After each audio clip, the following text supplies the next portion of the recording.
പ്രൊമോയിൽ സാന്ത്വനം 2ാം ഭാഗം നമ്മുടെ ആര്യന് വേണ്ടി പൊരുതാനുറച്ച മിത്ര.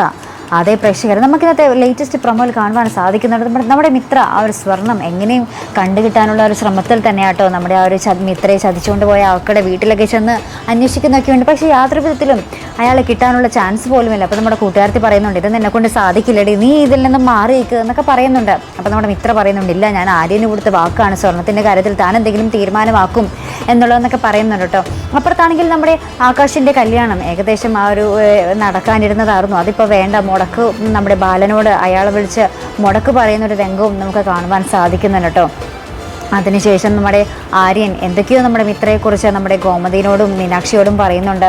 അപ്പം നമ്മുടെ മീനാക്ഷിയും ഗോമതിയും പറയുന്നുണ്ട്, അവൾ നീ താലി കെട്ടിയ പെണ്ണല്ലേ, ഇങ്ങനെയൊക്കെ പറയാമോ എന്ന് ചോദിക്കുന്നൊരു രംഗവും മിത്ര കിടന്ന് കരയുന്നൊരു രംഗവും മാത്രമായിട്ട് നമുക്ക് പ്രൊമോയിൽ കാണുവാൻ സാധിക്കുന്നത്. അവിടെ എന്തായിരിക്കും നടന്നിട്ടുണ്ടാവുക അല്ലേ? നമ്മുടെ മിത്ര എന്തായാലും മിത്രയ്ക്കുള്ളിൽ ആര്യനോടുള്ള ഒരു സ്നേഹമുണ്ടെന്ന് നമുക്ക് മനസ്സിലായി. നമ്മുടെ ആര്യനുള്ളിൽ നമ്മുടെ മിത്രയോടുള്ള ഒരു സ്നേഹം എപ്പോഴായിരിക്കും പൊട്ടിമുളയ്ക്കുന്നത് അല്ലെ പ്രേക്ഷകർ? എന്തായാലും നമുക്ക് കാത്തിരുന്ന് കാണാം. അപ്പോൾ ഇതുപോലുള്ള പ്രൊമോ റിവ്യൂസിനും എപ്പിസോഡ് റിവ്യൂസിനും ഒക്കെ നിങ്ങൾ മറക്കാത്ത ചാനൽ സബ്സ്ക്രൈബ് ചെയ്യുക. അടുത്തൊരു വീഡിയോയുമായി വരുന്നത് വരയ്ക്കും ഗുഡ് ബൈ.